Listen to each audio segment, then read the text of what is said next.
And we're back. Thanks for staying with us, discussing the talks on Friday and what happens next. My panel is still with me, Dr. Wandia Njoya, Barack Maluka, Dr. Pielo Lumumba. But first, let's go to Kevin Ogutu, who's in Kisumu, because we're now starting to talk solutions and way forward. Kevin, thanks for joining us on the program tonight. So what way forward do the residents of Kisumu see following Friday's big announcement? Very good evening, indeed. Very good evening.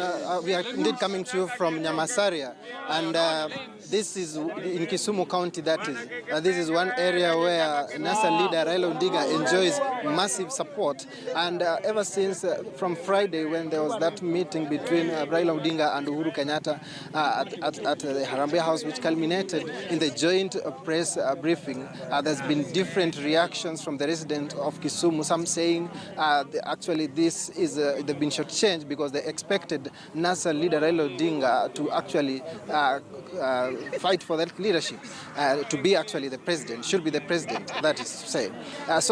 On the other hand, others have been saying there is that need for them to move forward, for the country to move forward, and it was a good move for the NASA leader Raila-Uhuru together with the President Uhuru Kenyatta to come together and to say that there's need for them to forge talks and move together to take the nation ahead. So right here with me, I have a number of residents of Kisumu, and before I speak to anyone else, I would like to introduce Archbishop Dr. Habakuk, and he will tell us a bit about, he's been a resident of this place for quite some time. Kindly tell us what this means to the residents of Kisumu. Thank you very much. I'm Archbishop Dr. Habakuk Onyango Abogno of Church of Christ in Africa. I'm also the patron of Kisumu Clergy Fellowship and also a representative of Interreligious Council of Kenya. The step that was taken by the two leaders is a step in the right direction. That's what we have been praying for as a church. Church has been urging a dialogue to take place, because without dialogue, nothing can happen. Dialogue is also recommended by God. In the book of Isaiah, chapter 1, verse 18, God says very well that, come and let us reason together. And when we come and reason together, even if the sin is as red as what, it can be as white as snow. So when the two leaders decided to the dialogue, this is what we have been praying for, and that's the right step in the right direction. And that will really help this country, because in this country, we want unity, and this country belongs to us all. It does not belong to one or two tribes. It belongs to everybody. And then also justice is very important. There can be no peace without justice. So if you can just have justice, they can negotiate so that can justice to all, to every Kenyan. We'll be very grateful, because we would like Kenya to be a united country. We would like to, have peace so that development can take place. Because there can be no development without peace. And without justice, there can be no peace. So if the two leaders can give direction now, that would be very nice and a most welcome step they have taken. Thank you very much, Archbishop Dr. Obogno. Let's have a word from other residents. What do you say about this development? Yes. Okay. We received this idea and we were more perturbed than shocked as the residents of this Kenya. What we were saying, we were shocked, but we received this idea and we accept it, because if that's what our leaders can decide to do, then we appreciate, because they are our leaders. Okay, what should they be talking about as a resident? What should be the discussion revolve around? The discussion they should be having is about how Kenya should go forward but not backward. What I think we should move on, not keep fighting for political injustices or whatever. We need to go forward economically, financially, and more of education. We should be climbing forward, not going backward. Okay, if we have some time, we can have another resident of Kisumu here saying a bit. Introduce yourself and tell us what you think of this new development. That's what should we be talking about here? We'll talk about national dialogue. I'm Brian Ubure and a resident of Nyamasaria. So I believe the two leaders should be talking about devolution and they should be talking about the country's cohesion. That is the very important part that the country needs to heal and move on. Okay, thank you very much. Yvonne, those are some of the residents from Kisumu County giving their input on what needs to be done. Back to you in studio. Thank you, Kevin Ogutu. Thank you from Kisumu. PLO, I'd like to begin with you.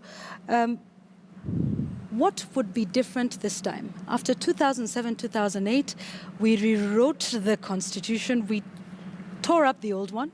We made some significant changes.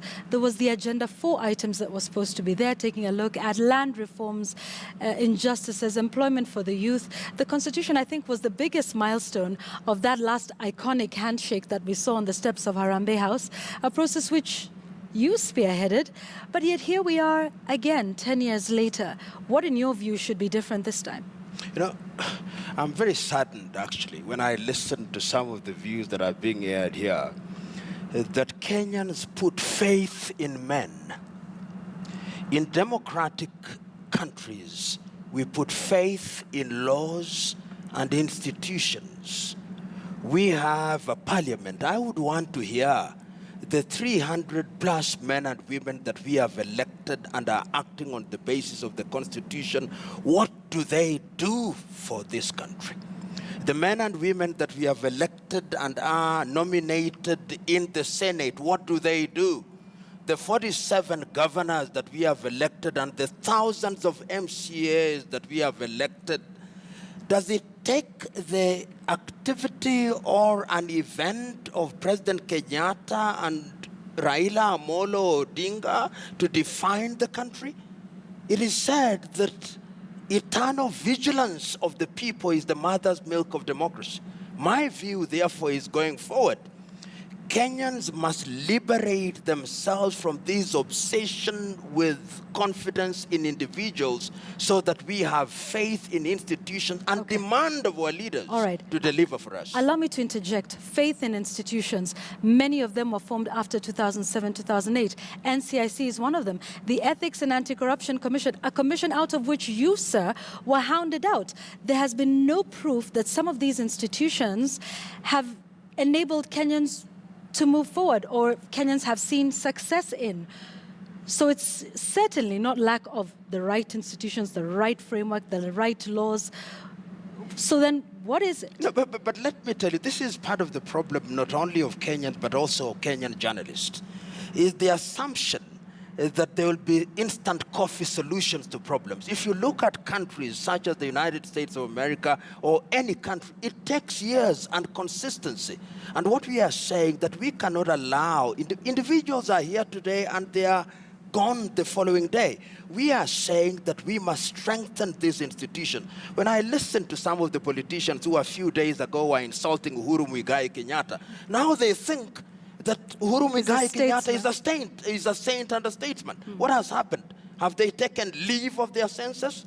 We are saying that they must be in a position to use their positions to articulate the position. Today, tomorrow, you'll hear all the NASA MPs who are saying that President Kenyatta was illegitimate. They'll now say President Kenyatta is legitimate, simply because Raila-Uhuru Odinga has recognized him. In a nutshell, I'm saying, we, the people of Kenya, must wake up and realize that our fate lies in our vigilance, and that history has demonstrated not once, not twice, that you must have parliamentarians who believe that they can be parliamentarians and they can serve, that we must have individuals in the Senate and all these institutions who are not beholden to individuals. What we have in Kenya is that the NASA politicians, at least those who belong to the ODM, only wait for the signal from Raila-Uhuru Odinga. Tomorrow, if Raila-Uhuru Odinga says we are moving out of this negotiation, they'll begin condemning Uhuru Muigai Kenyatta. And that is sad. The power of the people, Wandia? I think we've already given the politicians the agenda. We gave it with the Constitution. They have refused to follow it. We still haven't seen the 2/3 gender rule implemented.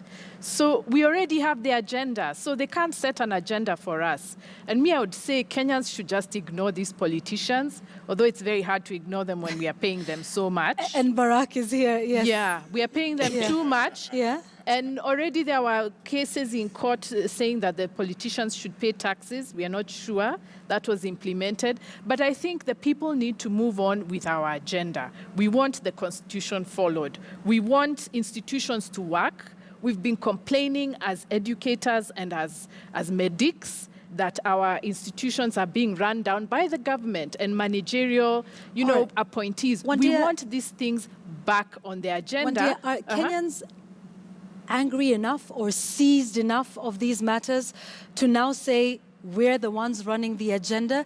Because you see, it's in sort of fits and starts.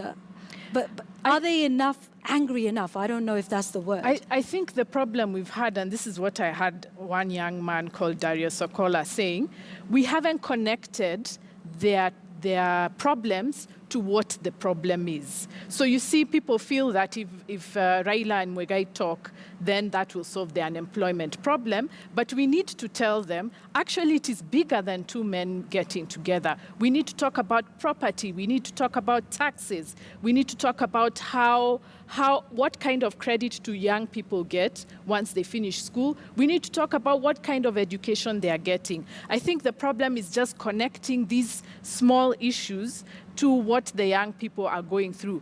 And one day they will click. They have already started clicking. It's just that we are ignoring them. We are only talking to politicians. But the young people have started understanding the connection between my unemployment and the land that was grabbed. Because the guy who grabs the land can get a credit from a bank, and he can't. And yet when he goes to the youth fund, there is no youth fund. So we just need to keep making these connections for the young people, and eventually there will be a sizable number who will just say, this is enough. You either do what we are saying, or we get other people. We can't keep relying, as Professor has said, we can't keep relying on two people to solve our problems. This thing is beyond them. It's beyond them, and they need to start listening to us. That's what we put the Constitution there for them to listen to us, and they are not listening. Are you not listening, Barack? I listen, and unfortunately, what I hear does not give me much encouragement. And I can pick it up from my friend PLO, where he talks about the deification, the godification of individuals. What do I mean by this? Supposing yesterday, on Friday last week, you had heard that Kalonzo Musyoka had gone to Harambee House and that he had entered into a compact with Uhuru Muigai Kenyatta about a dialogue and that they were going to work together, you would never have ceased hearing about watermelons. Suppose it had been Musalia Mudavadi. Suppose it had been Moses Wetangula. So we have banked our faith in individuals.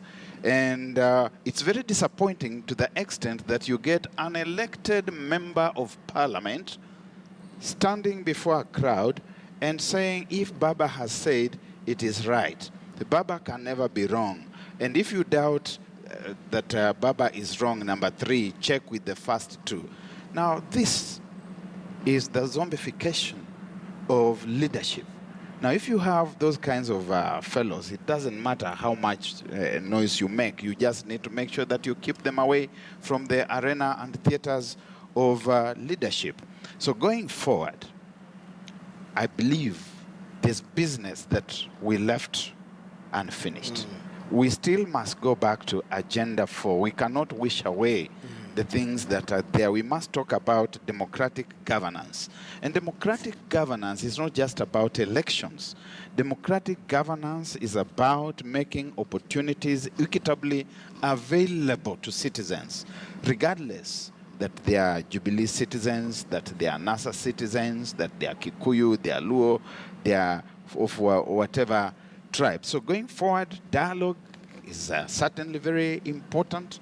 It must be all-inclusive dialogue. We must recognize the role of institutions in that dialogue. Let me ask this, Barack. What does all-inclusive dialogue mean? How would that be convened? You see, the agenda for things that we are talking about, Yvonne, are issues that involved the public. And the public was persuaded by the self-same crop of politicians that we are talking about today to vote for a new constitution while certain things remained unfinished.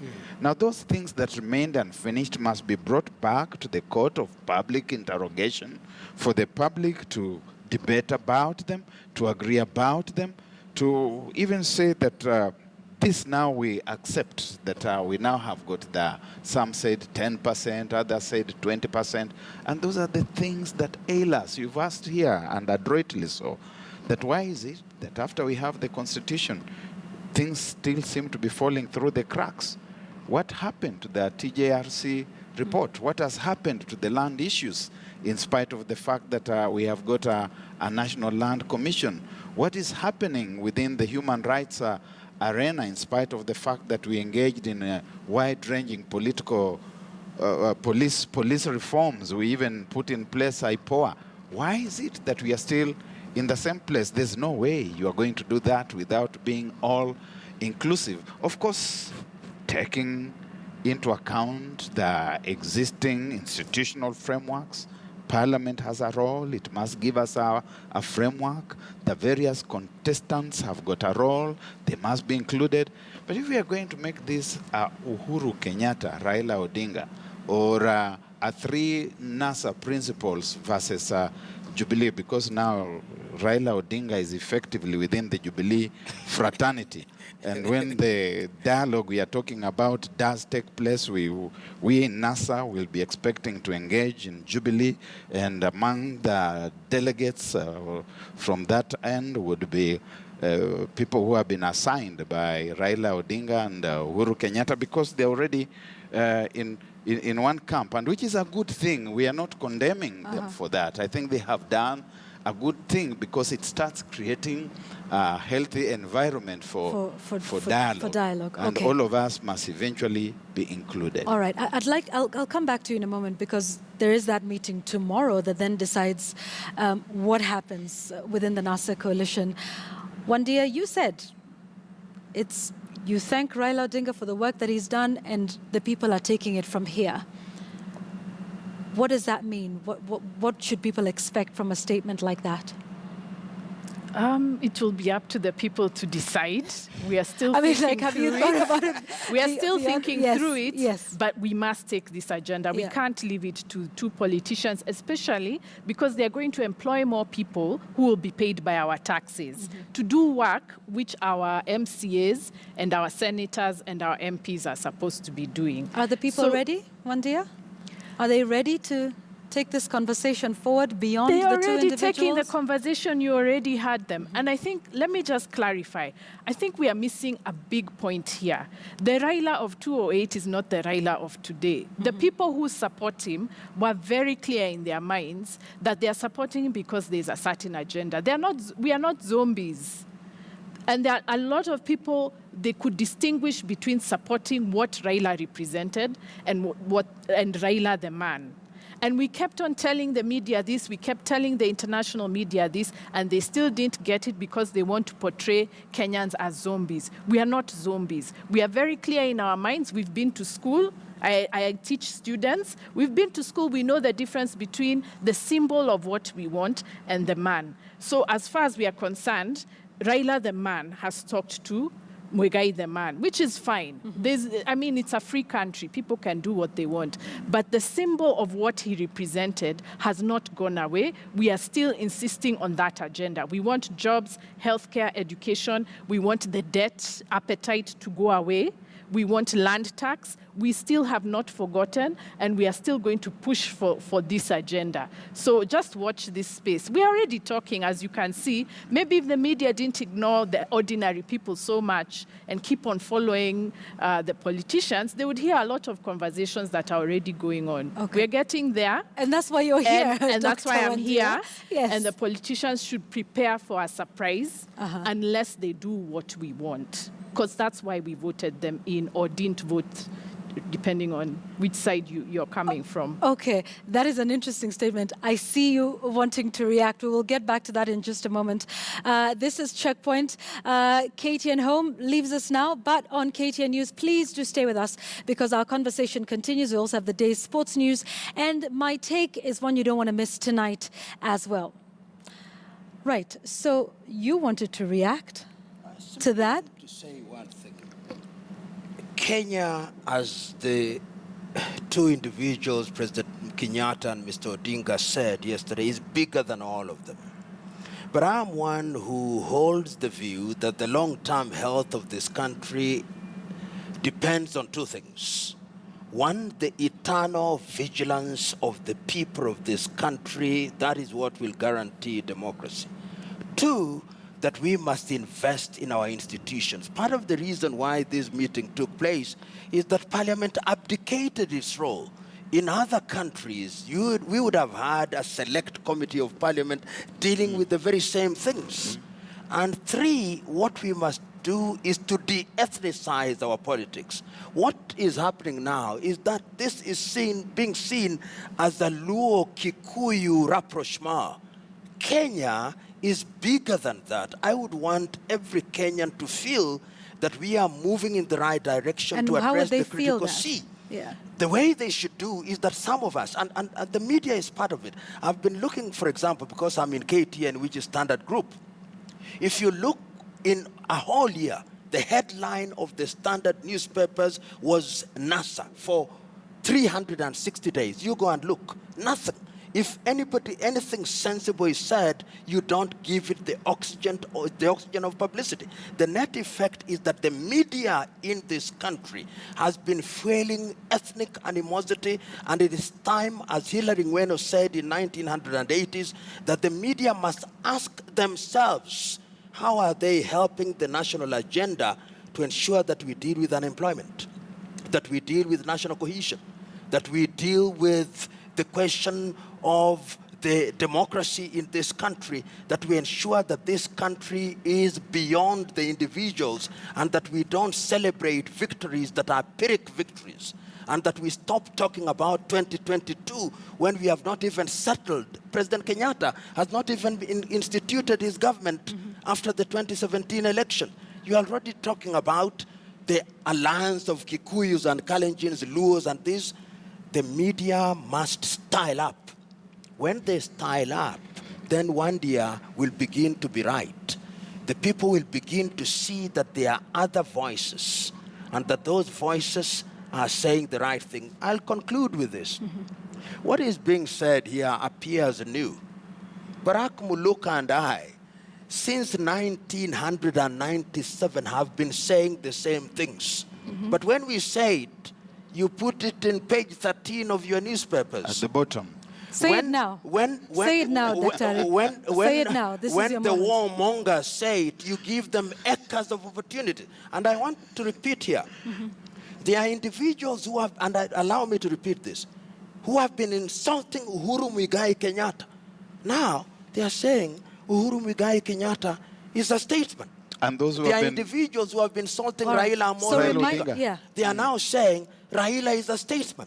We should reject these individuals because they are the greatest danger to this country. It is the voices of reason, whom you do not want to give the oxygen of publicity, who represent what Kenya needs. And this is a great country in prospect. You, the media, must now make a deliberate effort to deny such toxicity and such caustic individuals the oxygen of publicity, so that we have men and women who speak what is necessary for this country to be heard. Otherwise, 10 years from today, we'll have We'll be another back here. pact of this kind. All right. Barack, what happens tomorrow going forward? You see, Within NASA we are specifically, and then we can talk about the bigger picture. Fraternity, Yeah. Certainly, until the other day, Raila Odinga was one of us. There are people who sacrificed their political ambitions to allow him to be the flag bearer. They had confidence in him. They banked in him. They placed their resources at his disposal. They spent their money, their time. They flew him across the country from one corner to the other.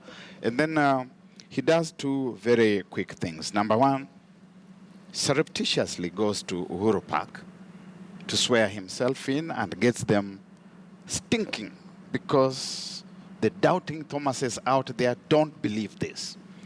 Secondly, he leaves them again and he goes to meet Uhuru Kenyatta, of course, with the backdrop that these are the people who betrayed me because they did not come with me to Uhuru Park. We want to understand whether he's still with us in NASA or whether he has moved on. Our focus on dialogue remains because that dialogue must take place, and we are willing to dialogue even with Raila Odinga, but understanding where he is in this whole thing. Is he now effectively in Jubilee? Because he never told us that he was migrating, and therefore help to lay a proper platform for conversation, because we cannot take it that when Raila Amolo Odinga and Uhuru Muigai Kenyatta sit and they put pen to paper, that then dialogue has been done and everything is over. It can't be done that way. All right. Specifically about the talks, because you've talked quite a bit about the seeming political fallout between the NASA principals.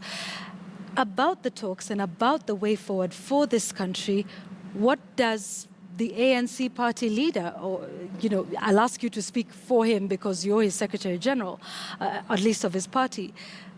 But what is your outcome for the talks? Because I've asked you that question and you've talked about the fallout in NASA. Can we see beyond that? We have been talking about this for a very long time. We have said that previously we have had challenges with our elections. And one year here began at the outset by stating that Raila Odinga had been rigged out of elections, election victory 3 times, and which Professor PLO denied.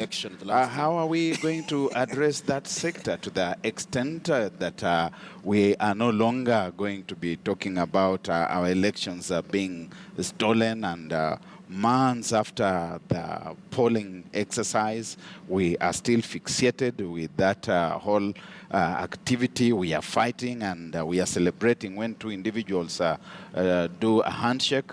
We are in a situation where next year we are going to have a census, as has been the tradition since 1969. Already you can see the temperatures are beginning to rise because of the demonic forces of ethnicity and what we think about the numbers and what they're going to say. How can we conduct even such things in a manner that we trust institutions that are charged with that what I'm asking. responsibility? What is ANC's plan? Will you sit down and have a talk with them? Will you seek to be part of the dialogue? We must have a conversation that is all-inclusive.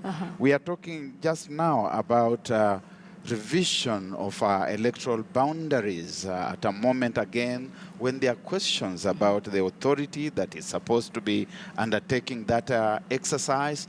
Now, we better talk about these things now in a manner that brings all stakeholders around the table. If we don't do that, we're going to meet after the boundaries have been reviewed, and we have fought and shed blood, and some people have died and they have been forgotten, and we celebrate and shake hands over their graves and dead bodies. So the question of a national conversation cannot be overemphasized. All right. Wandi, I'd like to give you the final word on the show this evening. We're hearing talk of rallies jointly done by both the principals I can talk about in these talks. Do you think there's a sense in which we're glossing over some of the issues that took place last year? People died, blood was shed in this country. Is there a sense in which, the handshake just seems to sort of wipe all of that away?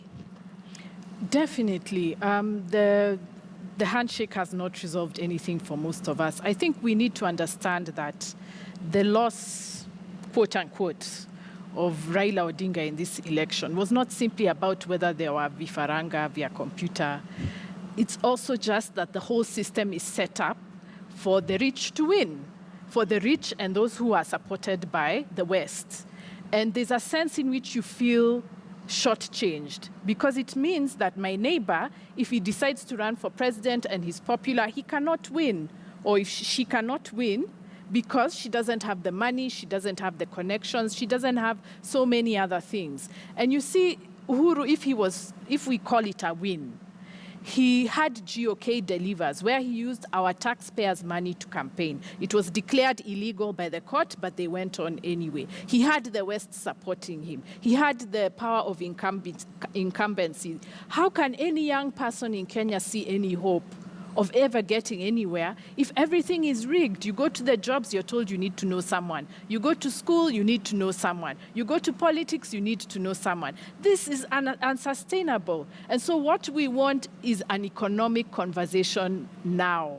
We don't want dancing in traditional clothes and diversity and festivals only. We want a national conversation about the economic inequality, the stranglehold of the elite on our economy, and the rising debt. Unless those things are on the table, and which Parliament actually should be talking about, but now they have ceded ground to two men to talk behind closed doors, that's not right.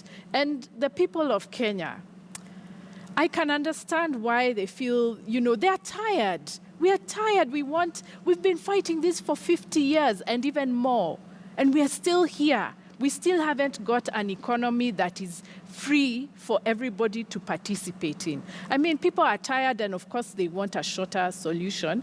But let me just say, dear Kenyans, this isn't it. It's us who have to do the work. We have to be the ones who put the agenda on the table and ask our MPs, when they're coming to show us all the goodies they've built for us, we ask them, what did you say in Parliament? What did you say at the county hall?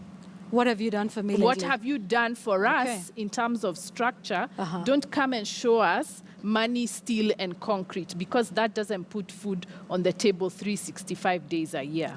Wandia Njoya, Barack Maluka, and PLO Lumumba, thank you. Thank you very watch much. the space from everyone. You're saying watch the space from the people. Watch the space. We'll be seeing that. And as well, you're saying watch the space in terms of vigilance for Kenyans.